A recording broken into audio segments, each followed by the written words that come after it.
Hola, hola, muy buenas tardes. Ya vamos a empezar el en vivo, estamos iniciando, vamos a ir dando oportunidad a que se empiece a conectar la gente. Hoy estamos en este primer en vivo del 2021.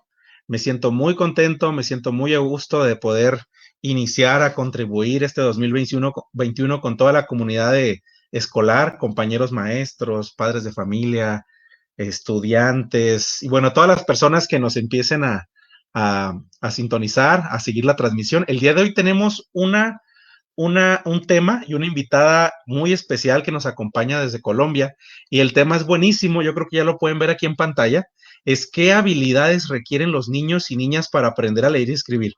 Ahorita estamos los maestros y los padres de familia batallando muchísimo en cómo enseñar desde casa a leer y escribir, que son habilidades fundamentales para la vida. En la transmisión de hoy, la invitada que les traigo es una invitada, como les comenté en las publicaciones, de lujo, que nos va a mostrar, nos va a dar herramientas, nos va a compartir desde su experiencia qué se requiere previamente antes de aprender o a darle de manera directa al niño el cuaderno y el lápiz. Se requieren habilidades previas y eso es lo que vamos a compartir en esta sesión. Así que bienvenidos todos a este primer webinar, esta primer plática, charla, entrevista del año del 2021. Y bueno, muchísimas gracias por estar aquí. Ya empiezo a saludar a toda la gente. Se empiezan a conectar. Saludos a Analí Romero, a Tatiana Baena, hasta León, Guanajuato, a Muñe Padilla, muchos saludos. Rubí Romero, saludos. A Magdi Sanabria hasta Colombia, muchos saludos. Ana Leticia, a Celi Zapata, Leti Abilis, muchísimas gracias. A todos los que nos están sintonizando o que acaban de ingresar, tema de hoy, ¿qué habilidades requieren los niños y niñas para aprender a leer y escribir? Todos los que dicen, es que yo ya agoté los recursos, como papá, mamá, ya no sé qué más hacer, mi niño no aprende a leer y escribir, pues nuestra especialista nos va a dar algunas orientaciones, algunos tips. Así que el primer favor que les pido, como siempre, es ayúdenos a compartir esta transmisión Facebook Link del profe Witsi. Muchísimas gracias por estar aquí. Si les interesa el tema, pues vamos a iniciar. Así que, sin más preámbulo, déjenme traer aquí a pantalla a nuestra invitada de lujo que nos acompaña desde Colombia. Está aquí con nosotros la licenciada Olga Patricia Porras Albarracín. Ella es fonoaudióloga, especialista en pedagogía y docencia, especialista en toda esta cuestión que tiene que ver con lectura, con escritura, y bueno, ella tiene experiencia en esta área, tiene un diplomado en neuropsicología en los trastornos del lenguaje y aprendizaje. Además, tiene un diplomado en educación integral e inclusiva desde la universidad y bueno, es maestrante actualmente en educación y nos acompaña desde Colombia. Buenas tardes, profesora, ¿cómo se encuentra? Noches. Ahí está, perdón, estaba silenciada, ahora sí. ¿Cómo se encuentra? Perdón. Hola maestro, buenas noches. En Colombia ya es de noche. Gracias Saludos por hasta esta Colombia. oportunidad. Bueno, un gusto que nos acompañe el día de hoy, a toda la gente que nos encuentra, que se encuentra ya sintonizándonos, que se encuentra siguiendo la transmisión. Tema de hoy, ¿qué habilidades requieren los niños y niñas para aprender a leer y escribir? Ahorita tenemos muchos maestros y muchos padres de familia. Sabemos que se encuentran desesperados, ansiosos, un poquito frustrados en cuanto a qué puedo hacer también desde casa para contribuir a este proceso de lectura y escritura. ¿Verdad, profesora? ¿Qué piensa al respecto? Bueno, el tema de la lectoescritura siempre a los papás nos ha puesto como con la cabeza grande cuando los niños no aprenden como ellos esperan. Cuando los llaman del colegio, no, papá, mamá, es que tienes que reforzar esto, es que el niño no me agarra bien el lápiz, es que el niño escribe como habla. Entonces los papás muchas veces no saben cómo apoyar este proceso.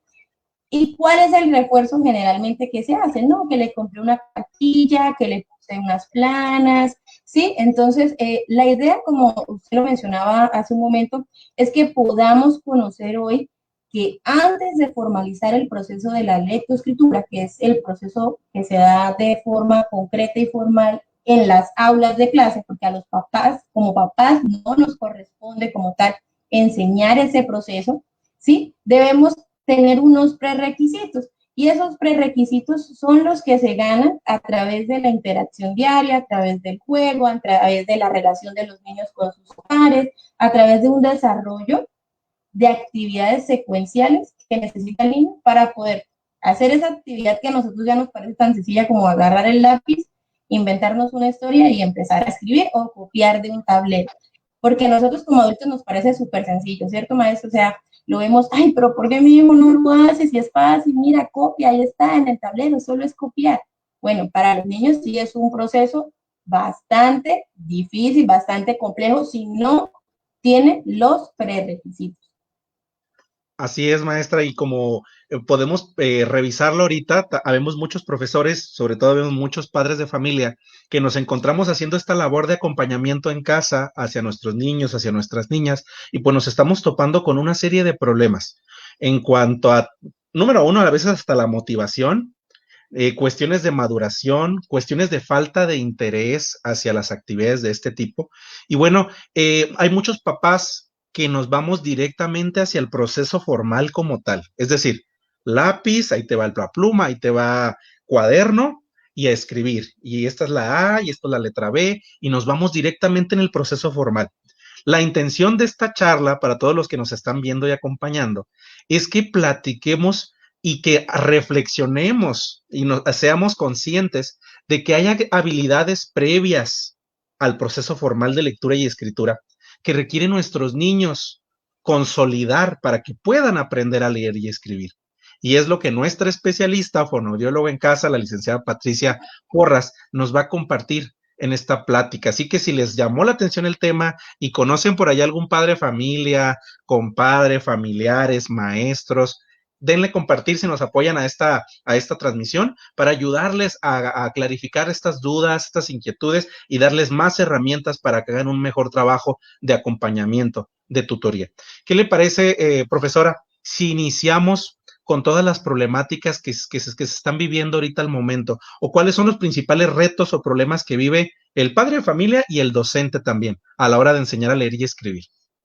Bueno, no quisiera tocar el tema como tal de lo que generó también un poco el hecho de la pandemia, pero sí es muy importante que tengamos en cuenta que el que los niños estuvieran en casa y que nosotros como papás tuviéramos que apoyar ese proceso porque las clases virtuales o las clases teledirigidas, como se les dice en algunos lugares, necesitan un acompañamiento, sobre todo en las edades más pequeños, hasta los 9, 10, 11 años, es necesario que a los niños se les acompañe. Ahora imagínense, más con los grados preescolar, ¿sí? Y es aún más difícil un grado, bueno, en Colombia se le llama transición, que es el curso antes del primero de básica primaria, en donde los niños ya empiezan la etapa formal de la lectoescritura, que requiere un acompañamiento constante del adulto para moldear y para que se haga un trabajo, un seguimiento adecuado a ese proceso de los niños. Entonces, ¿qué pasa? Que teníamos los niños en casa y los papás empezaron a ver, ay, pero mi hijo no lo hace igual que tal amiguito. Mira que envían las fotos o proyectan pantalla y este tiene la letra más bonita. Ay, ¿por qué mi hijo no lee tan fluido como el otro niño? ¿Por qué no habla tan claro? Sí, entonces yo pienso que la primer problemática es que como papás empezamos a comparar a nuestros hijos sin tener en cuenta que cada proceso en los niños es individual. Y si bien hoy vamos a hablar de unos prerequisitos que se pueden dar, que deben darse para ciertas edades, hay que tener en cuenta y quiero que seamos muy conscientes que no porque mi hijo no lo esté haciendo en este momento significa que ya tiene un problema o lo vamos a encasillar o ya tiene que tener una terapia, debo llevarlo donde el especialista. Lo primero que yo siempre recomiendo a los papás es que agoten esas herramientas, esos recursos en casa, antes de llevarlo a otro lugar, ¿sí? Porque muchas veces se ven avances solo con que los papás desarrollen cierto tipo de actividades, cierto tipo de estrategias, lógicamente dirigidas, orientadas por un profesional, pero es desde la casa. Entonces, esa fue una de las primeras problemáticas. Ahora, aparte de comparar, nosotros empezamos a tener también como unos estándares o empezamos a enseñarle a los niños tal cual como a nosotros nos enseñaron. Y como yo veo que hay mucha gente conectada, me gustaría preguntarles y que escribieran en los comentarios, para ustedes, ¿cómo fue esa experiencia de aprender a leer y a escribir, los que lo recuerden. ¿Fue agradable? ¿Fue por el contrario traumática? He conocido casos que los papás, digamos, utilizaban la fuerza para enseñarlos a leer, porque antes se decía, con sangre la letra entra. O hay otros papás que no, lo tenían toda la paciencia, todas las estrategias para enseñar a sus hijos. Y de esa misma forma, nosotros fuimos vinculando esas emociones y esas sensaciones al proceso de la lectoescritura. Y esa parte emocional también es muy importante para los niños, porque ese primer contacto y ese primer sensación que se genere en ese proceso debe ser agradable si queremos que nuestro hijo ame ese proceso, ¿sí? Los lectores competentes, los que les gusta leer, los que les gusta escribir, generalmente asocian esto con una emocionalidad. Bueno, entonces es muy importante también en ese contexto, que nosotros como papás estemos dispuestos a enseñarlo de manera agradable. Maestra, si me permite aquí intervenir para ir haciendo esas acotaciones para que vaya quedando súper claro. Número uno, que dijo algo muy, muy, muy cierto, profe. La cuestión, la importancia de reconocer que cada niño lleva un proceso diferente, ¿eh? Por la cuestión de la genética, por la cuestión de la maduración, por muchos factores. Ante ello no podemos realizar constantemente esta comparación ni con sus compañeros de grupo, ni con sus hermanitos, ni con las personas con las que convive. Partir de eso, de la individualidad, de la diferencia, de la diversidad.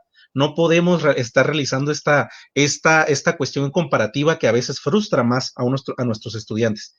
Y me gusta esta segunda reflexión que hace, maestra, de la cuestión motivacional. Hay que hacer una asociación de que esta cuestión de la lectura y la escritura tiene que tener una connotación de tipo positiva, de cuestión de motivación, de disfrute, de alegría. Lamentablemente, y a poco no me va a dejar mentir usted, profesora, habemos muchos papás y maestros que le damos una connotación o una acepción de que es de castigo. Si no escribes, si no haces la tarea, no vas a salir. O Sí. no, al revés. Si te portas mal, te voy a poner a escribir. Nosotros a veces convertimos a la escritura y la lectura en un castigo. Fíjense qué delicado. Entonces, cuando aquí el verdadero trabajo del docente, inclusive del padre de familia, es darle una acepción positiva y de disfrute, ¿no? Por ejemplo, si te portas bien o si haces esto positivo, vamos a leer juntos. Te voy a leer un cuento, te voy a regalar un libro. En la lectura, la escritura, el proceso ligado de lectoescritura como tal, empecemos a darles este significado positivo, no de castigo como muchas veces lo hacemos. A veces, voy a decir algo que a veces es un poquito duro y directo, pero es la realidad. A veces los maestros y los padres de familia somos los responsables de que el niño pierda el amor hacia la lectura o escritura, porque empezamos a hacer este trabajo pues negativo, ¿no? Si no lo haces, te voy a poner a leer. La lectura es el castigo. Si no haces esto, te voy a poner a escribir. Entonces, empecemos a hacer este trabajo de conciencia y empecemos a hacer este trabajo positivo. La lectura y la escritura es un disfrute, es un premio. ¿Sí? Adelante, maestra, continuamos. Bueno, si quieres, entonces voy compartiendo la pantalla y entramos de una vez en el tema, ¿sí? Adelante, adelante. Bueno, voy a compartir acá una pequeña presentación, apoyo visual que tengo porque incluí también muchas imágenes porque la idea es que a medida que vayamos conociendo esos prerequisitos podamos también hacernos idea de las actividades que podemos ir desarrollando tanto en el aula como en casa, porque es muy importante conocer a qué hacen referencia, pero bueno, cómo lo puedo aplicar directamente ya con mis hijos, con mis sobrinos, con mis estudiantes, ¿cierto, profe? Y es muy importante, y como el mismo título de la presentación lo dice, vamos a descubrir qué necesita mi hijo o mi estudiante o mi sobrino para aprender a leer y a escribir. Y cuando hablamos de esa necesidad, hacemos referencia a un prerequisito. ¿Qué es un prerequisito? Es algo que se tiene previo o es una condición necesaria para aprender algo. Llevado al contexto del aprendizaje de la lectoescritura, podríamos decir que esos prerequisitos son como el conjunto de todas las condiciones previas y necesarias, porque deben estar antes, pero son muy necesarias que los niños las tengan para que puedan iniciar y desarrollarse el proceso de la lectoescritura con éxito, que sea eficiente, que sea eficaz, ¿sí? Que se dé de forma gradual y secuencial y que sea agradable.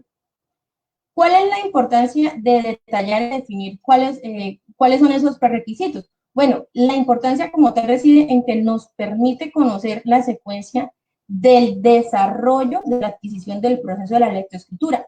Y de esta manera podemos identificar a aquellos niños o aquellos estudiantes que requieren un apoyo personalizado para desarrollar ciertas habilidades que de pronto no las han consolidado. ¿Sí? Nos permite también como docentes y como padres identificar esos aspectos que mi hijo necesita trabajar. Ustedes allí en la presentación ven que yo coloqué dos palabras claves, la palabra prerequisitos y madurez lectora. ¿Por qué? Porque antes hablábamos era de madurez lectora. Sin embargo, este concepto ya quedó en el pasado. Lo ideal siempre es hablar de los prerequisitos de la lectoescritura. ¿Por qué ya no se usa el término madurez lectora? Antes pensábamos, y en la literatura, muchos autores referían que después de los 7 años ya el cerebro del niño estaba preparado para leer y escribir y que podía ser un proceso hasta automático y natural. Eso es falso. El niño no puede aprender a leer y a escribir si no tiene unos prerequisitos. Entonces, aquí ese término de madurez lectora le quitaba validez a que antes debían desarrollarse una serie de habilidades que le iban a permitir al niño tener un proceso más agradable y más eficaz. Por eso hoy nos vamos a referir siempre a prerequisitos de la lectoescritura. Madurez lectora ya no existe. Entonces, ¿vale? Licenciada Patricia, cuando hablamos de prerequisitos para los papás que nos están escuchando, porque sabemos que hay muchos maestros y que nos van a entender rápido, pero también hay muchos padres de familia que a lo mejor a la hora de escuchar tanto concepto se nos empiezan a perder un poquito. Me gustaría aterrizar esta parte que nos comentó. Para poder llegar a un proceso de que nuestro estudiante, nuestro hijo aprenda a leer y escribir, como lo comentaba la licenciada, se requiere de prerequisitos, es decir, aspectos, algunos puntos que ahorita nos va a empezar a precisar la profesora Patricia y nos va a comentar qué ocupa antes de la formalidad del lápiz, del papel. Ocupa algunas habilidades, ocupa un trabajo previo que el padre de familia debe de supervisar. Una vez que todos estos requisitos se van cumpliendo, pues nos vamos a acercar más al proceso. ¿Sí? Adelante, maestra, disculpe. Que el niño lo aprenda, maestra. Muy bien. Entonces, ahí ya ese primer concepto. Entonces, siempre antes de que nuestro hijo tome un lápiz, tome un libro, tome un cuaderno, debe tener unos prerequisitos. Como todo en la vida. Para nosotros desarrollar ciertas actividades necesitamos antes haber realizado ciertos pasos que nos permiten el aprendizaje de esa actividad, de ese proceso que vamos a hacer. Traté de agruparlos porque existen, digamos, diferentes teorías en torno a cuáles son los prerequisitos para el aprendizaje de la lectoescritura. Algunos autores dan mayor relevancia a los aspectos emocionales y motivacionales, mientras que otros les dan a los aspectos cognitivos. Todos son muy importantes. Sin embargo, hoy vamos a hablar de 4 que me parecen a mí que son también esenciales y que podemos trabajar tanto desde casa como desde el colegio. El primero es el desarrollo de la motricidad, el segundo son los procesos cognitivos, el tercero las habilidades o destrezas orales de la lengua o el desarrollo del lenguaje, como lo queramos llamar, y el último es la conciencia fonológica, y al final les voy a decir por qué dejé ese de conciencia fonológica solito, y porque en mi experiencia y en mi ejercicio me parece que es uno de los más importantes que deben desarrollar los niños antes de aprender a leer y a escribir. Entonces hablemos del primero, maestro, ¿sí? El desarrollo de la motricidad. Adelante, vamos ahora, yo creo que esa palabra es muy conocida por los maestros, pero a veces cuando los padres de familia que no tienen tanto acercamiento a la didáctica, a la pedagogía, desconocen, pero yo sé que usted va a hacer que les quede bien claro lo que es la motricidad para que el papá vea y la mamá o el familiar vea qué ocupa mi hijo, mi hija antes de que aprenda a leer y escribir. Adelante. Bueno, hagamos un ejercicio para acercarlos y contextualizar a todas las personas. Quiero que escriban en el chat a qué edad sus hijos, o su hijo, o su sobrino, o piensen en un niño, a qué edad caminó ese niño. Y me van contando a qué edad caminó. Y a medida que vayan recordando cuándo fue que dio sus primeros pasos, empecemos a caminar hacia atrás y a recordar qué hizo ese niño antes de dar los primeros pasos. ¿Qué tuvo que pasar para que pudiera caminar? ¿Qué creen ustedes? Ah, bueno, primero gateó, ¿cierto? ¿Se acuerdan cuando gateó? Cuando empezó a levantarse, se agarraba de los muebles, pero antes incluso del gateo tuvo que haber realizado otras actividades. Digamos que también son, esos serían los prerequisitos para aprender a caminar, ¿cierto? Y cuando hablamos como tal del desarrollo de la motricidad en relación al proceso de la lectoescritura, es muy importante que tengamos en cuenta que desde el nacimiento el niño empieza a conocer y a controlar de forma progresiva todo su cuerpo, ¿sí? Además que supone que uno de los primeros actos que le ayudará a conocer al niño o a conocerse al niño de manera concreta es el reconocimiento de su cuerpo, de lo que puede hacer. La relación que posee el desarrollo de la motricidad como tal, ¿sí? Con respecto al inicio de la lectoescritura, es algo que es indiscutible. Necesitamos la motricidad para escribir, sí o sí. Y aquí quiero resaltar un aspecto muy importante que es el que tiene que ver con la lateralidad o con cuál mano mi hijo va a escribir para llevarlo al contexto. Como nosotros como papás muchas veces, digamos que puede ser que cometamos algunos errores, pero lo hacemos por desconocimiento y por ayudar a nuestros hijos. Y es que empezamos a decirles con qué mano debe escribir. He conocido el caso de niños de pronto que escriben, hacen ciertas actividades que pueden decirnos que van a escribir con su mano izquierda. Pero papá y mamá no quieren que el niño escriba con la mano izquierda y no, yo voy a reforzarle para que escriba con la derecha y aprenda con esto. Entonces ahí estamos cometiendo un error porque ese proceso es innato y es automático. Ellos solos eligen con qué manita van a escribir. ¿Y a qué se debe esto? El desarrollo el proceso de la lateralización o el desarrollo de la lateralización posee una base neurológica, ¿sí? Eso está determinado por el cerebro. Y asimismo tiene una etapa propia de su maduración, ¿sí? Eso tiene que ver ya con el sistema nervioso central. Por lo que la dominancia de un lado del cuerpo sobre el otro va a depender del hemisferio que sea predominante. Cuando vemos a un niño que escribe con la mano izquierda es porque su hemisferio dominante es el derecho. ¿Hay? Estos procesos. Y cuando hay un niño que escribe con la mano derecha es porque su hemisferio cerebral dominante es el izquierdo.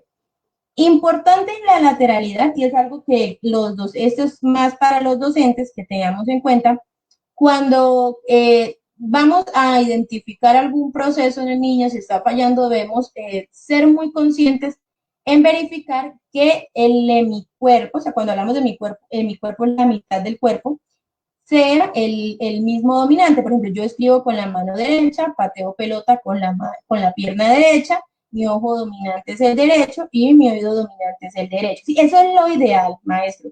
Hay niños que tienen la mano dominante a la derecha, su ojo dominante es el izquierdo, y allí es donde debemos empezar a identificar esas situaciones porque influyen en el proceso de la lectoescritura, ¿vale? Sobre todo la coordinación que tiene la mano y el ojo, porque es la que nos da la coordinación visomanual que es tan necesaria para escribir, ¿sí? Por ejemplo, yo sigo lo que estoy escribiendo con mi ojo, levanto mi cabeza, miro hacia el tablero, me regreso y escribo. Ahí debe haber una coordinación. Ahora, en este proceso de motricidad es muy importante, uno, la lateralidad, y esa lateralidad nos va a ir acercando hacia la orientación y hacia la estructuración espacial, porque toda la vida tiene un orden. ¿Y cómo nosotros leemos y escribimos? ¿En qué orden? De arriba hacia abajo y de izquierda a derecha, ¿cierto? Por eso es muy importante que los niños primero se ubiquen a nivel espacial. ¿Qué pasa? Que el niño primero reconoce su lateralidad en el propio cuerpo. Luego sí puede hacerlo en otra persona. Cuando ya lo hace en otra persona, ya ahí esa habilidad yo noto un avance. Entonces es muy importante que tengamos eso presente. Que el niño aprenda cuál es su derecha, cuál es su izquierda y lo identifique en otro es importante, porque eso mismo le va a permitir a él ubicarse en el renglón del cuaderno. ¿Listo? Allí yo puse algunas ideas de actividades que me parecen chéveres. En internet se consigue cualquier cantidad de actividades para trabajar la motricidad. Y esa motricidad la podemos ver que sea motricidad fina, que es los movimientos que hacemos con nuestras manos, o motricidad gruesa, que es los que hacemos con los miembros ya, con movimientos más gruesos como saltar, como correr. ¿Sí, maestro? Entonces, mire, allí hay unas imágenes chéveres, tanto de coordinación de miembros superiores e inferiores, con saltar, coordinación oculomanual y desde los chiquitos, la importancia también de qué juguetes estamos comprando a los niños, porque ¿cuál es el juguete preferido hoy en día, maestro? ¿Cuál cree usted que es? Ahorita por los niños, digo lamentable porque se van al otro extremo, ¿no? Pero creo que son los videojuegos. Es Los ahorita lo que predomina. las tablets. Entonces ya antes a nosotros nos compraban muchos de estos jueguitos, que la plastilina, que las pincitas. Hay que regresar a eso, papás, en estas edades, evitar tanto la tecnología no es mala, y no es que esa tecnología, pero tiene unos rangos de edad y tiene unos tiempos y es mejor que mi hijo esté explorando su entorno con juguetes acorde a la edad a que esté en una tabla. Muy bien. Si me permite hacer una intervención, profesora Patricia. Igual, primero pedirles un gran favor a todos los maestros, compañeros que nos están viendo. Yo sé que hay de varias partes del mundo que nos ven aquí, sobre todo América Latina. Ya vi que de Salvador, saludos a la gente de Guatemala, de Perú, Chile. Pónganos aquí de qué países son para saber de dónde nos están viendo, poderles mandar saludos y pedirles a todos ellos de México, Colombia, Perú, Chile, todas partes, que nos escriban desde su experiencia en los comentarios. Por favor, pónganos ideas de estrategias o actividades para trabajar la motricidad.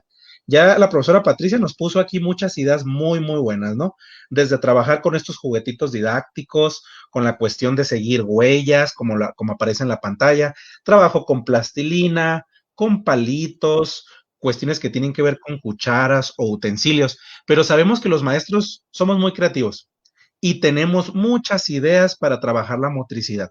Los invitamos a que las dejen aquí en los comentarios para que podamos seguir generando esta comunidad educativa y que podamos aprender e intercambiar juntos. Díganos aquí en los comentarios ideas de materiales, utensilios, juegos o actividades que nos puedan ayudar a trabajar la motricidad con los niños y niñas. Últimamente he visto mucho trabajo con sopitas, con esas sopas de fideo, con macarrones, con popotes. Bueno, el término popote se le llama aquí en México a la cuestión de ese que utilizamos para las bebidas. Sé que cada país le maneja un término distinto. En Colombia, ¿cómo le dicen?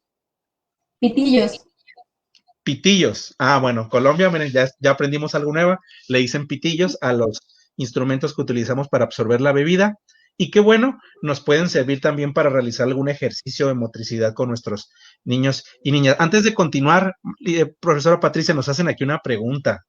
¿Qué piensa usted de que algunos niños en algunas escuelas se les obligue a escribir con la mano derecha? ¿Eso es correcto?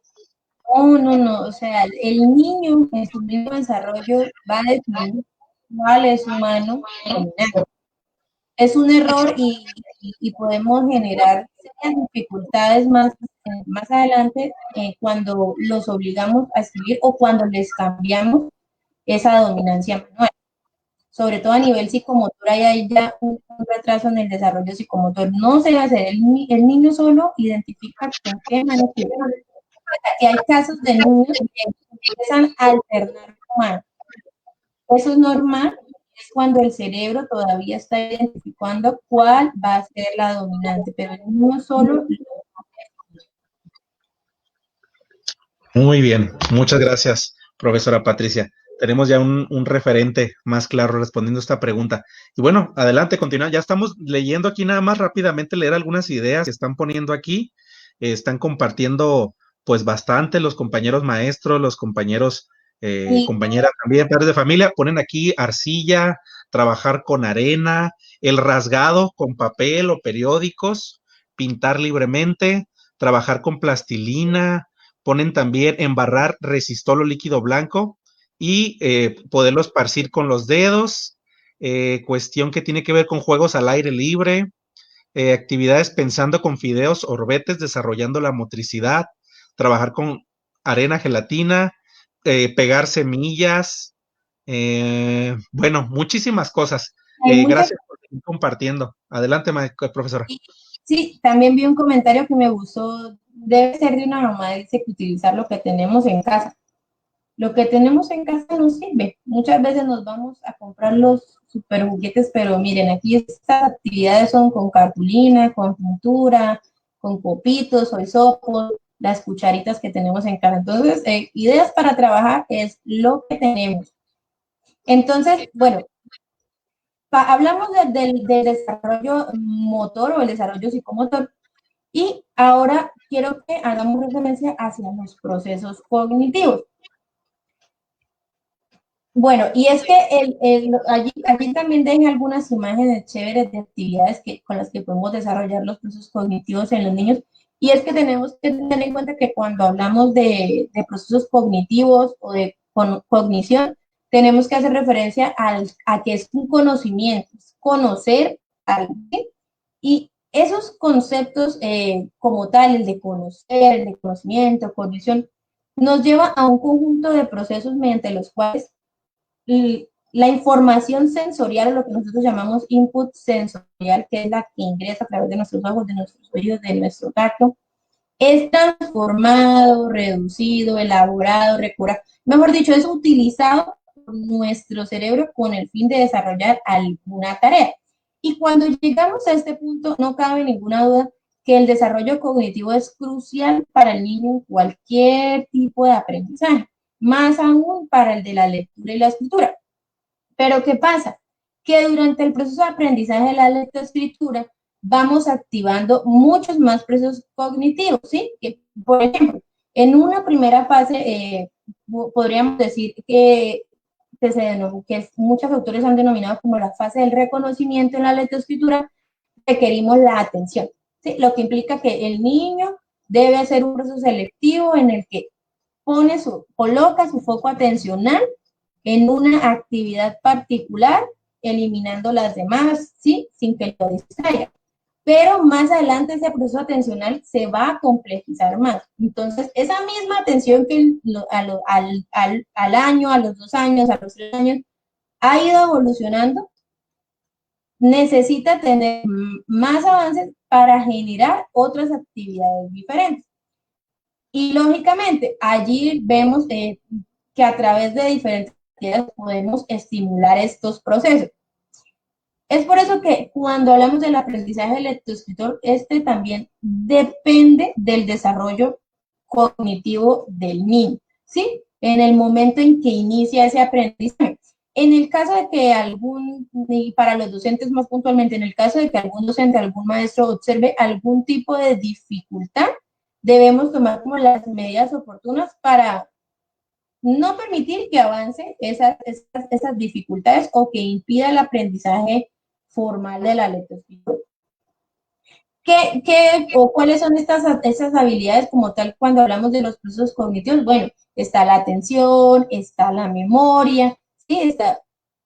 La atención y la memoria son dos muy importantes en este proceso, pero también se incluyen otros aspectos, como la reflexión sobre lo que nosotros seleccionamos para poner nuestro foco atencional, la organización de la información, todo el conjunto de estrategias cognitivas, la generación de ideas de cómo yo puedo resolver esta actividad, ¿sí? Cómo la reviso, que me haya quedado bien, y cómo la reformulo, cómo la transformo. Y miren allí las imágenes. Entonces, juegos sencillos que todos conocemos, que todos tenemos en casa, que podemos hacer con materiales que tenemos a la mano. Por ejemplo, este jueguito de acá, que es de los palitos de helado, que está de colores, me gusta mucho porque podemos trabajar la atención y la memoria. Entonces, Yo consigo los palitos, los pinto de colores y bajo los moles, o sin tener los moles. Si tengo varios palitos de lado pintados de colores, entonces yo puedo hacer una imagen, por ejemplo, hago un cuadrado, se lo enseño a mi hijo y le digo, te voy a mostrar esta figura durante 10 segundos. Voy a contar hasta 10. Mírala, obsérvala muy bien y cuando yo la oculte, tú debes hacerla con tus palitos. Entonces, el niño va a estar atento durante esos 10 segundos mirando la imagen para luego poder recobrar eso que vio y reproducirlo con sus palitos. Entonces, allí estamos trabajando tanto la atención como la memoria. Con cartas, estos niños acá arriba están jugando a encontrar las parejas. Es un juego también muy chévere que lo podemos hacer con los papás en las mismas aulas de clase. Hacemos grupitos de niños y empezamos a que jueguen entre ellos memoria. Es súper sencillo, súper fácil. Y estos juegos en grupo a mí me gustan porque se relacionan con el desarrollo también de las habilidades del lenguaje oral, que más adelante lo vamos a hablar. Ahora, algunos papás miran, bueno, pero es que mi hijo el año pasado estuvo solito todo el tiempo porque no tiene hermanos, porque no tiene primos, tampoco fue al colegio. ¿Qué hacemos ahí, maestro? ¿Usted qué cree que debemos hacer? Bueno, pues aquí, bueno, primero que nada, ir retomando todo esto que nos está comentando, profesora, pero creo que aquí lo más importante, ahora antes de contestar lo que me acaba de preguntar, es haciéndole esta reflexión o haciendo que reflexionemos tanto maestros como padres de familia de la importancia que tienen estos procesos y estas actividades en el día a día con nuestros niños. Nos estamos viendo que para llegar a ese proceso formal de lectoescritura, el niño previamente tuvo que haber trabajado la motricidad, la lateralidad, tuvo que trabajar la memoria, la atención y estos procesos que estamos revisando aquí, que son procesos meramente cognitivos. Entonces, papás, todos aquellos que a veces se preguntan, es que ¿por qué el profesor o la profesora se la pasa haciendo juegos? Eso lo he escuchado mucho, ¿eh? Los papás, es que el maestro y la maestra se la pasa haciendo juegos de memoria, se la pasa haciendo juegos de ordenar, se la pasa haciendo juegos de seguir patrones o colores o laberintos. Todo esto, papás y mamás, es algo fundamental para que el niño en algún momento pueda alcanzar el proceso de lectura y escritura.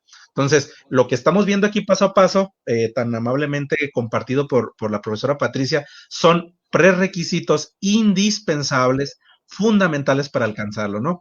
Y bueno, respecto a lo que me preguntaba, es importantísimo que si están acompañando a su hijo o hija en casa con este proceso de lectura y escritura, todo esto que nos ha compartido hay que buscar la manera de implementarlo.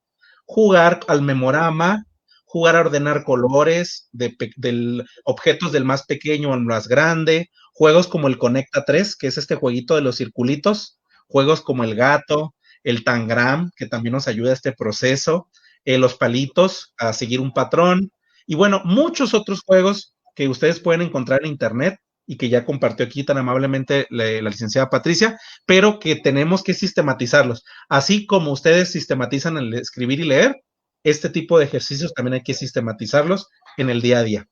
Adelante. Sí, sí, y como usted mismo lo dice, tocó un tema súper importante y es que cuando los papás ven a los niños, ay, pero es que se la pasan jugando, ay, pero es que la maestra pide muchos materiales, bueno, pero es que todo eso tiene una fundamentación y la idea es hacer ese desarrollo de habilidades. Por eso es que muchas veces en casa los papás nos afanamos, pero yo no quiero que mi hijo lea y escriba. No, hay que calma, hay que llevar ese proceso según el desarrollo del niño y el docente que uno conoce la fundamentación teórica de todo esto y dos sabe y interactúa a diario con el niño y sabe que necesita reforzar. Por eso también es muy importante que trabajemos de forma articulada con los maestros, que nos escuchemos, que generemos estrategias de apoyo tanto en casa como en colegio para que los avances sean más evidentes. Y después Maestra, de antes de continuar, disculpe, nada más quiero hacer una intervención rápido para hacer una invitación, porque tenemos ahorita muchas personas que nos están viendo. Y primero que nada, agradecerles a todos. Hemos estado llegando ahorita a las mil y feria viewers, personas que están aquí al pendiente de la transmisión. Agradecerles por estar aquí. Y número dos, invitarlos, por favor, a que sigan la página de nuestra invitada. es fonoaudióloga en casa, así como está escrito en pantalla, para que la sigan. Ella nos comparte muchos tips, materiales, videos, recomendaciones de todo este trabajo que ella genera en el día a día. Y bueno, lo podemos encontrar también con el arroba fonopatipo para encontrarlo más rápido. Y bueno, esa es la página de la licenciada Patricia Porras, que se especializa en todos estos temas de apoyo pedagógico y didáctico para nuestros niños y niñas. Y bueno, aprovechando todos los que están aquí, si les está gustando la información, apóyenos dándole compartir, nos cuesta unos segunditos, denle compartir para llegar a muchos profesores, profesoras, papás, mamás que se encuentran ahorita con inquietudes de este proceso de enseñanza, lectura y escritura y que tengan más referentes, más ideas. Y bueno, denle like por favor también aquí en la página del profe Witze, que es donde está generando la transmisión, y los invitamos a que sigan aquí con nosotros, todavía nos queda un ratito de plática. Continuamos, profesora Patricia. Gracias. Y bueno, después de esos procesos cognitivos, viene uno que aquí vamos a ahondar un poquito porque son todo el desarrollo de las destrezas orales como fonoaudióloga. Bueno, yo le doy mucha relevancia al proceso comunicativo, al desarrollo del lenguaje y del habla y al desarrollo auditivo en los niños. Entonces, es un tema bastante amplio, pero vamos a tratar de sintetizarlo. ¿Cómo empezamos a ver nosotros que los niños tienen las primeras manifestaciones del lenguaje? Siempre hay también unos prerequisitos en el desarrollo del lenguaje. Inicialmente los bebés empiezan a hacer el contacto visual con la mamá, empiezan a generar algunos sonidos prelingüísticos, empiezan a hacer movimientos con su boca, ¿sí? Y vamos pasando ya hasta el momento en que el niño empieza a decir sus primeras palabras. Y acá quiero brindarles una recomendación muy importante a los papás y es que debemos tener calma también. Bueno, en todos los procesos del desarrollo de los niños debemos tener calma, pero en el aprendizaje del lenguaje, en el desarrollo del lenguaje, también es muy importante que nosotros como papás seamos unos excelentes modelos lingüísticos. ¿Por qué? Porque somos el principal referente para el aprendizaje del lenguaje en los niños. Entonces, ese desarrollo del lenguaje oral, vamos a entender, el desarrollo del lenguaje como tal, vamos a entenderlo desde dos aspectos, la comprensión y la expresión. En algunas edades, alrededor entre los 2 y los 3 años, el desarrollo de la comprensión del lenguaje va más adelante que el desarrollo expresivo. ¿Sí? Yo siempre aclaro esto porque muchos papás se afanan, pero es que no, mire que el hijo de la vecina sí ya está hablando y forma oraciones, pero mi niño no. Entonces, ¿qué van a mirar ustedes hoy, papá? Se van a fijar, mi niño realmente comprende lo que yo le digo. Ahora, no se trata de comprender que le leí un cuento y le hice preguntas. No, estamos hablando de niños pequeños. Yo, por ejemplo, le doy una instrucción sencilla a mi hijo. Ve al cuarto y trae tus zapatos. Son dos instrucciones allí juntas, ¿cierto? Ir al cuarto, traer sus zapatos. Puede que el niño vaya al cuarto, pero en el transcurso se le olvidó que iba por los zapatos, pero ojo, está comprendiendo la primera instrucción. Ahí hay una comprensión del lenguaje. Ya que no recuerde la otra o que yo deba repetirse, la tiene que ver con los otros procesos cognitivos como la memoria. Pero si empezamos a estimular el lenguaje desde estas actividades sencillas como la rutina, los hábitos diarios, asignarles tareas en que yo le digo, y el niño debe ejecutar, empezamos a desarrollarlo. El vocabulario es básico para que los niños empiecen a hablar. Cuando el niño tiene suficiente vocabulario, va a empezar a construir oraciones, va a empezar a juntar 2 palabras, 3 palabras. ¿Qué es importante, papás y docentes, si tenemos niños de pronto que no hablan en nuestras aulas, en nuestras casas, empezar a enseñarles palabras funcionales? ¿Cuáles son esas palabras funcionales? Muchas veces nosotros como papás queremos que se aprendan ya las vocales, les sacamos imágenes de los animales, les pegamos los números en las paredes, las vocales, mejor dicho, y empezamos a que se las aprendan, pero resulta que las vocales solo me sirven para eso, para las vocales. En cambio, si yo empiezo a enseñarle palabras funcionales como toma, dame, ¿sí? Me pueden servir en diferentes contextos. Toma el juguete, toma el agua, dame el juguete, dame agua, dame comida. Entonces, el niño la puede utilizar en diferentes contextos. Ojo, es muy importante que seamos referentes o que seamos muy expresivos a la hora de hablarle a los niños. Que él tenga acceso a mirarnos nuestra cara. Nos estamos acercando a la altura de ellos para hablarles. Recuerden que Es como si nosotros nos vemos en la misma altura todos los adultos y vemos a los niños chiquitos, pero imaginémonos nosotros una persona de más de 2 metros, ¿cómo les hablaríamos? Mirando así hacia arriba, ¿cierto? Y si esa persona no me mira, yo no puedo tener idea de qué me está diciendo con sus expresiones faciales, ni la puedo imitar, ni puedo, pierdo muchos detalles en el proceso comunicativo. Eso pasa con los niños. Es importante que ellos siempre tengan el contacto visual de nuestra boca y de nuestra cara, acercarnos a su altura cuando le quiero una instrucción. ¿Quieres la pelota?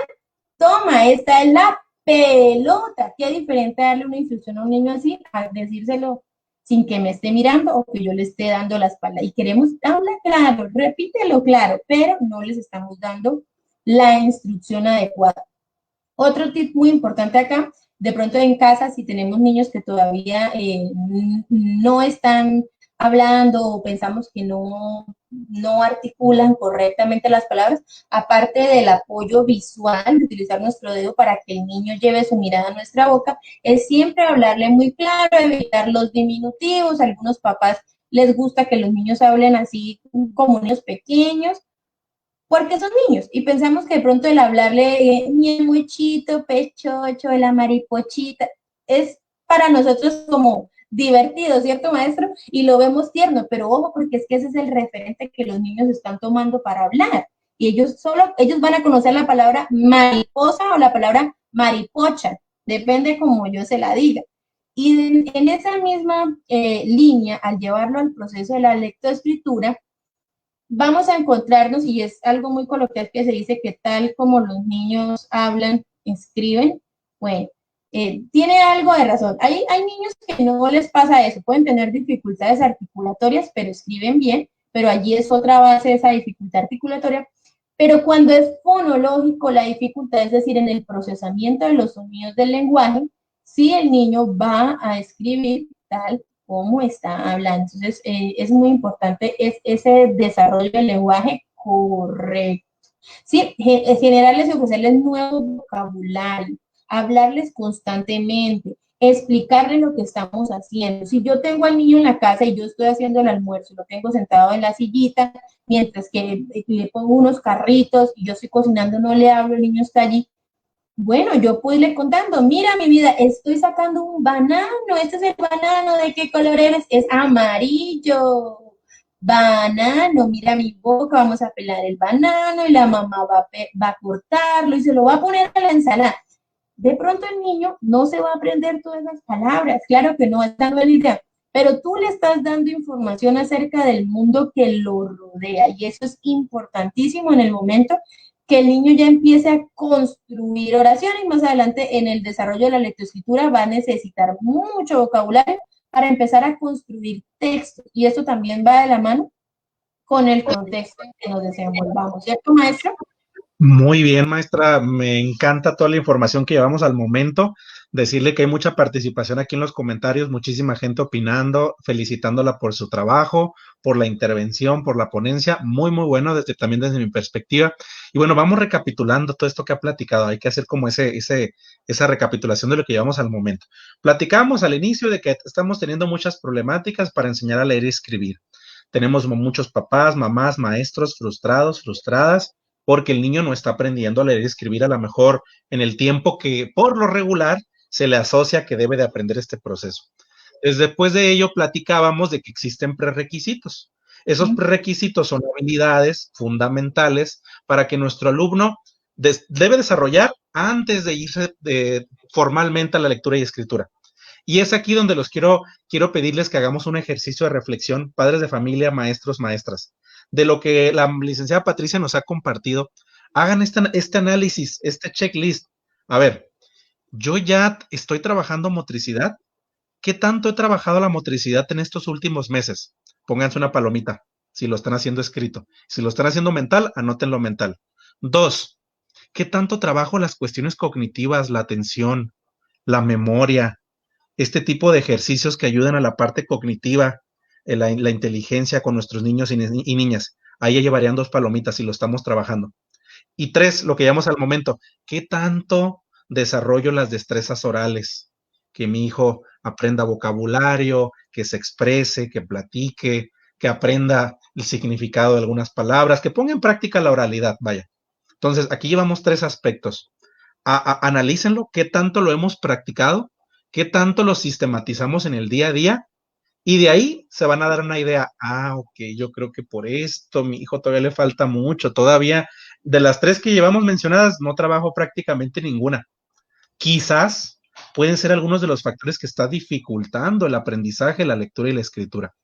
Los invito, compañeros maestros, maestras, papás, mamás, que sigamos revisando toda esta información. Si no lo alcanzan a procesar en esta primera parte en vivo, repitan al ratito el video y analicen lo que nos comenta la profesora Patricia para que veamos qué ocupamos en el día a día para que mi hijo pueda aprender a leer y escribir.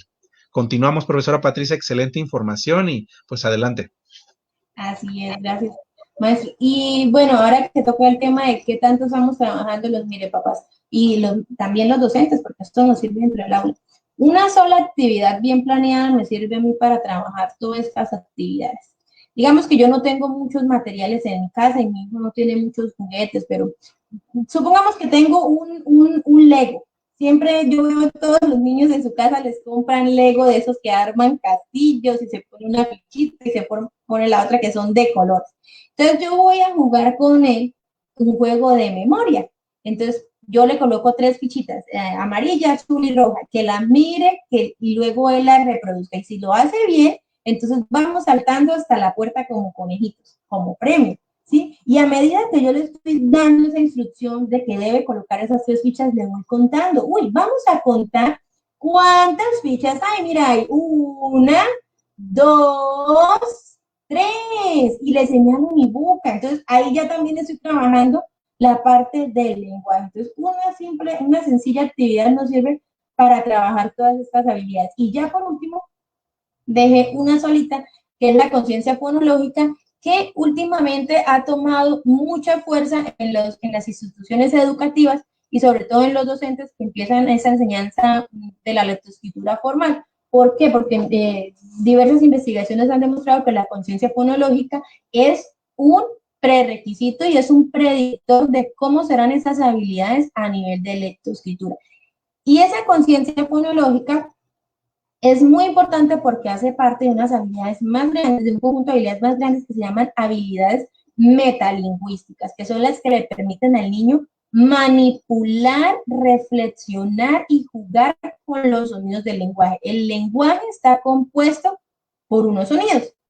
El mínimo, que son los fonemas, es decir, las letras, las letras las podemos, en su sonido las llamamos fonemas, o sea, por ejemplo, la letra S, el fonema suena como la serpiente, se los enseñamos a los niños así. Cuando hablamos de los sonidos nos referimos a fonemas. Y cuando hablamos de la escritura, nos referimos a grafemas o a la grafía de cada letra. ¿Sí? Entonces, por eso yo en este caso, en conciencia fonológica, voy a hablar siempre de fonemas, pero son las mismas letras, pero hacemos referencias a los sonidos del lenguaje. Y esa conciencia fonológica es la que le permite al niño, como les digo, manipular y reflexionar sobre los sonidos del lenguaje, los fonemas, luego las sílabas y luego las palabras. Más adelante, si hablamos de las habilidades metalingüísticas que son más generales, pues el orden de las palabras para formar una oración. Bueno, pero hoy vamos a hablar solo de la conciencia fonológica. Y les puse actividades muy chéveres y ahí en el chat también vamos a ir haciendo unos juegos. Por ejemplo, quiero que contemos y me van a decir cuántas sílabas tiene la palabra zapato. Eso es muy fácil, maestro, ¿cierto? ¿Cuántas sílabas tiene la palabra zapato? Así es, zapato tiene 3 sílabas. Tiene 3. ¿Y cómo le podemos trabajar estas actividades a los niños? Bueno, primero yo recomiendo que lo trabajemos con nuestro esquema corporal. Entonces, vamos a dar una palmada con cada sílaba o vamos a saltar o movemos la cabeza o movemos la cola, sí, pero con el juego. Entonces, zapato. Y ahí le estoy haciendo referencia también a los sonidos y le estoy mostrando que esa palabra se compone con 3 sonidos fuertes. Zapato. Ahora vamos a hacerlo saltando. El niño zapato y va repitiendo y él no sabe que es una sílaba todavía, pero Profesora, está haciendo los sonidos. aquí me gustaría nada más compartirles una estrategia más, todas esas que comentó buenísimas. Yo hago una que hago mucho con mis estudiantes cuando trabajo los primeros grados, primero, segundo, tercero, y que tenemos problemas precisamente con esta conciencia fonológica. Trabajamos, yo les digo, vamos a imaginarnos que somos robots y hacemos los juegos del robot silábico. Entonces decimos, a ver, yo les voy diciendo la palabra y vamos a actuar, nos vamos a mover inclusive como un robot, haciendo las sílabas, ¿no? Por ejemplo, la palabra naranja. Y los niños, a ver, ¿cómo quedaría? Y los niños empiezan, naranja, pelota. Y vamos buscando herramientas, ahí va, regresamos a lo mismo, atractivas, motivantes y divertidas para los niños. No es lo mismo decirle al niño, divídeme la palabra plátano en sílabas, plátano, a decirle al niño, eres un robot, a ver, ¿cómo lo haría el robot? ¿Cómo queda dividido en sílabas? Hay que pensar mucho en esta parte, compañeros maestros, papás. La manera en la que le vendemos la actividad al niño tiene mucho que ver. A manera cuadrada, estructurada o de manera de juego. No dejan de ser niños, les gusta el aspecto lúdico, busquemos cuestiones atractivas para ellos. Disculpe la intervención, maestra, pero quería compartirlo. No, y me gustó bastante, no se me había ocurrido. Yo, la de las palmas es la general. Todos conocemos la de las palmas. Me gusta utilizar también con material concreto. Entonces, allí los botones, los legos, las piedritas, estamos en un parque. Entonces, agarra ese palito y vamos a marcar una rayita por cada sonido que tenga la palabra, por cada sílaba. Entonces, el niño empieza a escribir en la tierra, por ejemplo, o lanza una piedrita o pone una piedrita por cada sílaba. Porque es muy importante también que tengamos un apoyo visual porque le va a permitir al niño hacer el conteo luego de cuántas sílabas tiene. Puede que él dé las palmas y luego se le olvida cuántas contó. ¿Sí? Entonces también es muy importante ese apoyo visual para que él pueda luego recoger de nuevo esa información y ser consciente. Ahora, sí es importante que le hablemos siempre de sílabas. Yo le voy a decir al niño, vamos a contar cuántas sílabas tiene la palabra. En el momento de pronto el niño no va a entender qué es sílabas, pero con la actividad yo le estoy indicando que hace referencia a los sonidos que conforman la palabra. Esa es lo primero que se desarrolla, digamos, en las habilidades formales de la conciencia fonológica, ¿sí? Porque antes debimos haber desarrollado toda la parte de percepción, discriminación y memoria auditiva. Y esa conciencia fonológica tiene que ver con la conciencia silábica y la conciencia fonémica. Y la conciencia fonémica es un poco más difícil para los niños porque ya hace referencia a los sonidos aislados. Pero sigamos hablando de la conciencia silábica. Entonces ya pasamos la segmentación de las sílabas. Ya las aprendimos a contar, ya el niño pone piedritas, palitos, hace como el robot, da las palmas, excelente. Entonces vamos ahora a pasar al reconocimiento de las sílabas. Y hay un orden en esas palabras, están las sílabas iniciales, finales y medias. Y con esa actividad del reconocimiento de sílabas, entonces allí también se da lo que es las rimas o las sílabas finales. Empezamos con las iniciales, entonces con la misma corona, contamos cuántas sílabas tiene la palabra corona y le preguntamos, ahora, ¿cuál suena primero? Co, ¿cierto? Co. La palabra corona inicia con la sílaba co, igual que coco, cocodrilo, y empezamos a buscar otras palabras que tengan el mismo sonido para que el niño empiece a asociarlo.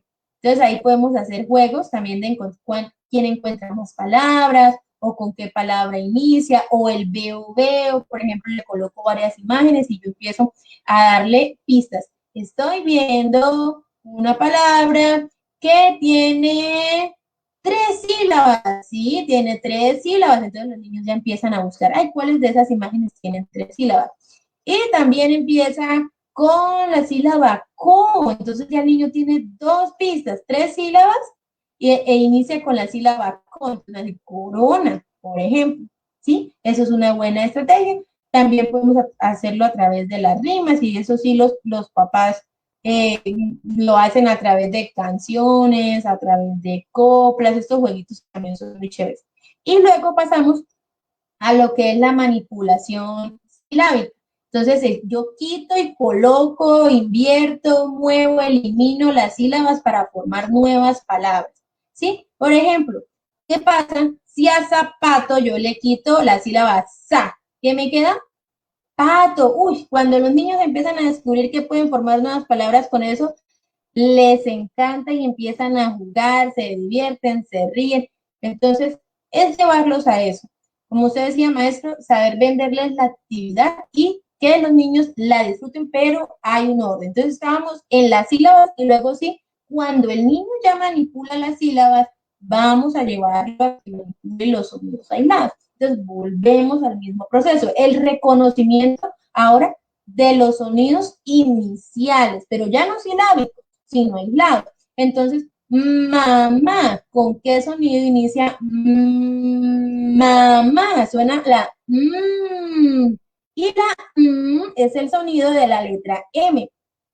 Y aquí es muy importante que los papás estemos en sintonía con los maestros porque hoy en día tiene mucha fuerza en la enseñanza del aprendizaje de la lectoescritura en enseñarle los sonidos de las letras a los niños. Antes a nosotros nos decían la M con la A, que a uno le sonaba era la M, M. No me enseñaban que la M suena que la L suena que la S suena sí, cada letra tiene su sonido. Entonces nosotros como adultos también debemos empezar a ser conscientes de cómo articular correctamente esos sonidos para enseñárselos a los niños.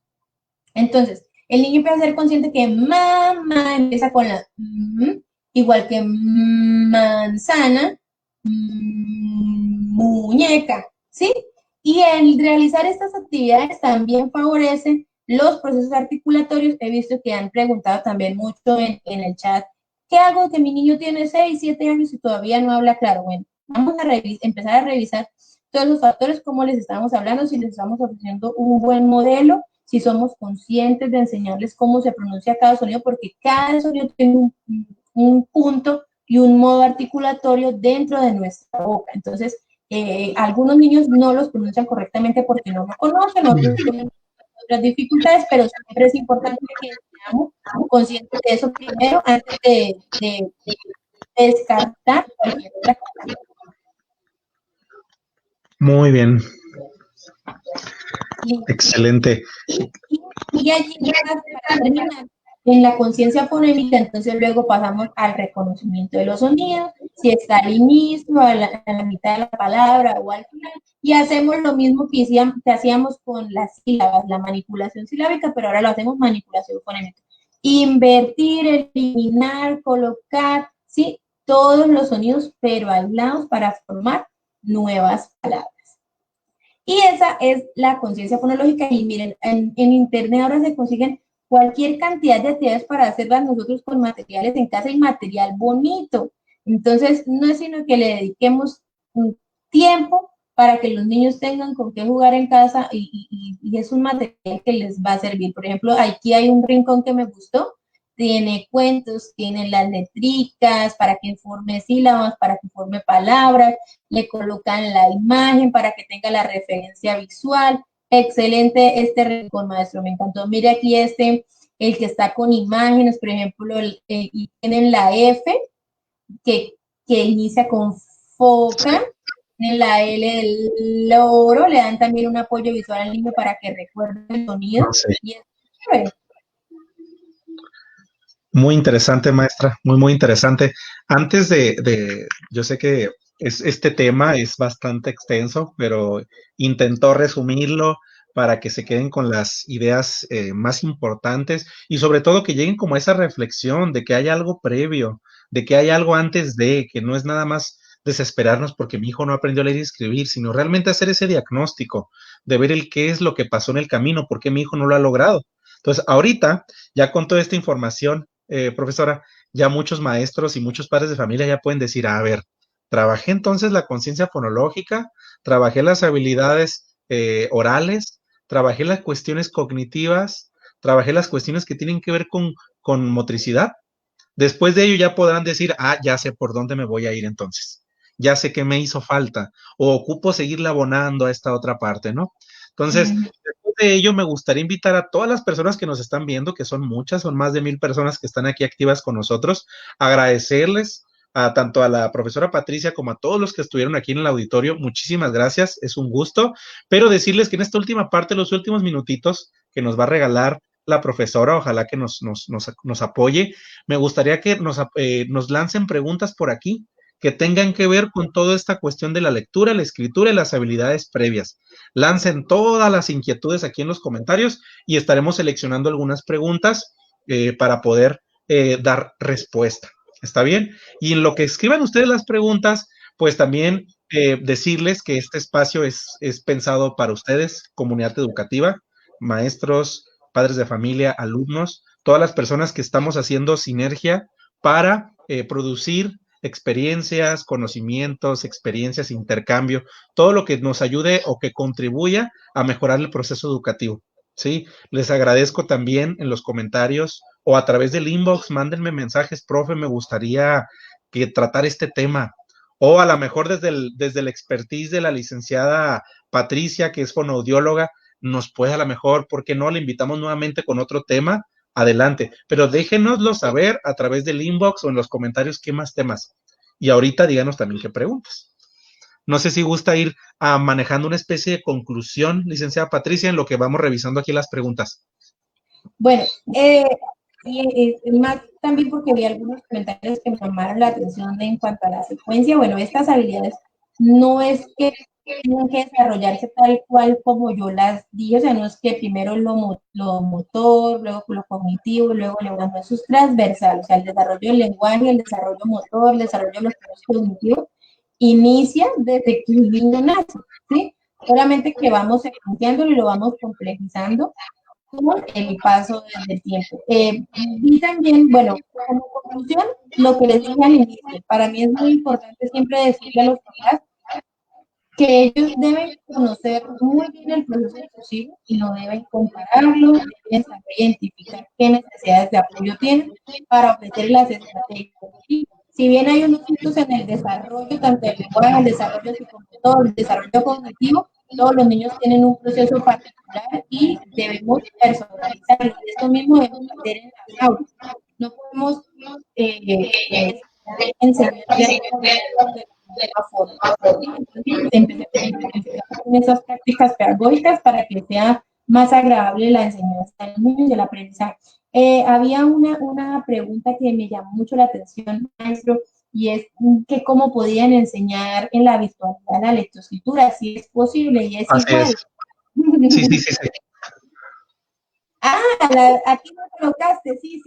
Y Sí. es, necesitamos las mismas habilidades, lo único que hizo esta cuestión es que no podamos vernos, interactuar, que sí va a tener, digamos, unas consecuencias que vamos a ver más adelante en niños este año que se perdió, que no pudieron interactuar, que no pudieron conversar, que no pudieron jugar, pero es algo que, digamos, que cuando regresen a las aulas los docentes tenemos que recuperar para conocer. Pero necesitamos las mismas habilidades. ¿Cuál es la diferencia? Que ahora necesitamos los colaboradores, los papás debemos colaborar en ese proceso y no sentirlo como una carga, es algo para lo que nadie estaba preparado y antes pues los niños hacían ese proceso solo con su docente en el colegio y de pronto enviaban algunas actividades para refuerzo en casita, pero ahora los papás vieron de primera mano qué es lo que necesita el niño y cómo necesita hacerlo para hacer el proceso, entonces debemos trabajar en equipo. Así es, esta pregunta de alguna manera ya se contestó. Creo yo, desde mi perspectiva, no hay una edad en particular. Hay diferentes etapas de madurez, diferentes cuestiones también que tienen que ver con la genética, pero me gustaría igual, ¿qué les podría decir usted a los maestros, profesora? Antes y fue con lo primero que hablamos de la madurez lectora, y era que se creía que había una edad establecida para aprender a leer y a escribir y que ya se iba a hacer como automático, que era entre los 6 y los 7 años. Lo que hay son prerequisitos que los niños necesitan para que ese proceso sea más fácil o más difícil. Yo conozco niños de 4 años que ya leen. Sin embargo, eso no, yo no puedo decirte está bien o está mal. El niño aprendió a leer. Ya el proceso de la escritura es diferente. Pero conozco niños también que han leído hasta los 8. Entonces, ahí toma fuerza el concepto de los prerequisitos. Sí, aquí están me perdió ahorita la pregunta, profesora, pero la mayoría está preguntando precisamente qué hacer desde casa. Creo que la respuesta se dio a lo largo de toda la sesión. todo se puede hacer desde casa, ¿no? Con el acompañamiento del padre de familia y del profesor a la distancia también. Desde el uso de los materiales que hay en casa, sopas, semillas, papel, periódico para trabajar motricidad, eh, hoja y papel y plumones para trabajar la cuestión para hacer, por ejemplo, la cuestión, se me fue ahorita la palabra, las cuestiones cognitivas, a lo mejor hacer un memorama, ordenar objetos o tamaños de diferentes papeles. En realidad, esa conclusión es buenísima, no ocupamos ni siquiera gastar. Con lo que hay en casa podemos hacer mucho. Es cuestión nada más de compromiso, ganas de querer hacer las cosas y ganas de acompañar a nuestros niños y niñas que tanto nos ocupan ahorita en este proceso. La otra conclusión es recordar nuevamente que hay que saber motivar a nuestros niños y niñas. La lectura y la escritura, lo voy a poner entrecomillado, debe ser divertido. Son niños, son niñas, quieren jugar, quieren aprender, pero hay que hacerlo de una manera atractiva y divertida. Lo digo esto, profesora Patricia, porque lo he visto desde mi experiencia cuando he llegado a algunas aulas aquí en México. Un tiempo que me tocó trabajar en estas cuestiones de acompañamiento y me tocaba ver niños que venían del preescolar con mucho juego, canto, música, baile, actividades, y de repente pasaban a la primaria y les cortaban por completo. El niño llegaba contra pared, se acababa el juego. Y vamos a leer y escribir, pero de una manera muy rígida, ¿no?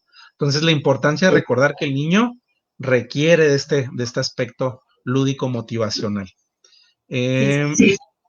Y bueno, también vi una pregunta que me gustó mucho y era de qué tipo de letra recomendabas, la script o la que nosotros, como la que se hace en el computador o la cursiva. Bueno, eso depende de lo que se enseña en los colegios. Realmente el colegio es el que define qué tipo de letra va a enseñar a los niños. Lo cierto es que la letra cursiva, por tener un trazo continuo, desarrolla o permite que el niño levante menos su mano y existan menos errores al momento de escribir. Además que los movimientos continuos generan a nivel cerebral unas conexiones que favorecen más este proceso. ¿Sí? Esto es lo que está con la evidencia científica de la letra cursiva. Sin embargo, la letra script también se aprende y tiene un proceso favorable. Preguntaban también por el uso de las mayúsculas, que cómo se debe iniciar, cómo se debe enseñar, si en mayúscula o en minúscula. La mayúscula y la minúscula son reglas o normas, digamos, ortográficas. Al niño se le muestra generalmente cómo se ve en mayúscula, cómo se ve en minúscula y se le va enseñando alterno en qué momento se usa, ¿sí? Para que las vaya interiorizando. Entonces, realmente, si yo me pido una recomendación particular de cómo prefiero yo, a mí me gusta enseñarle la letra script a los niños. ¿Por qué? Porque es a la que se enfrentan frecuentemente. Entonces, en los colegios donde trabajan la letra cursiva, en ocasiones tienen dificultades porque el niño sale fuera de ese contexto y a qué letra se enfrenta a la script. Entonces, se confunde. Entonces, esas dos se pueden enseñar de forma paralela. Lo que pasa es que hay que hacerlo muy bien para que el niño no empiece a escribir tanto en cursiva como en script al tiempo. Entonces, por eso se los dejamos ya a los docentes como tal.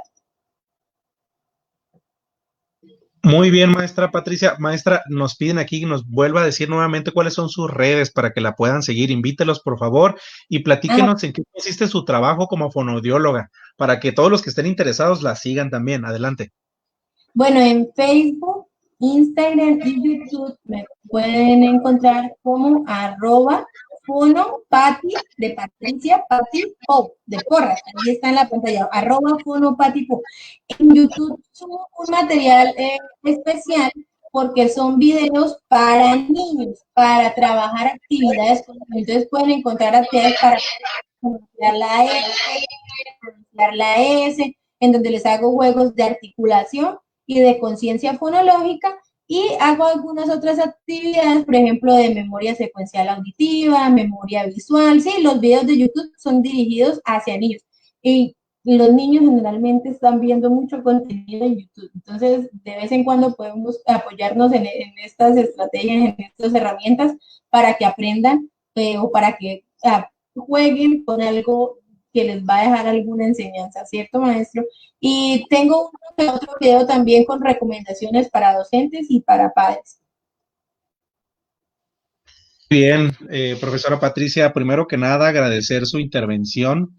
Yo creo que hablo a nombre de todo el auditorio del día de hoy. Estamos muy agradecidos y muy contentos por sus aportaciones. Me llevo mucha información muy interesante para compartir con los maestros con los que me toca laborar, para compartir también en la comunidad educativa. Por esta información me gustaría poder compartir material para que aquí en la página del profe Witsi podamos brindar apoyo a los padres de familia con ideas, con más estrategias, con más actividades. De igual manera, agradecer también a todas las personas que se mantuvieron al pendiente de principio a fin y siguen con nosotros, darles ese agradecimiento e invitarlos a que nos continúen aquí en la página. Vienen más temas, les adelanto, vienen temas que tienen que ver con la cuestión de cálculo mental, cuestiones que tienen que ver con elaboración de material educativo, didáctico digital, temas que tienen que ver con educación socioemocional. Vienen muchísimos temas para este 2021. Así que los invitamos a que sigan aquí en la página del profe Witsi.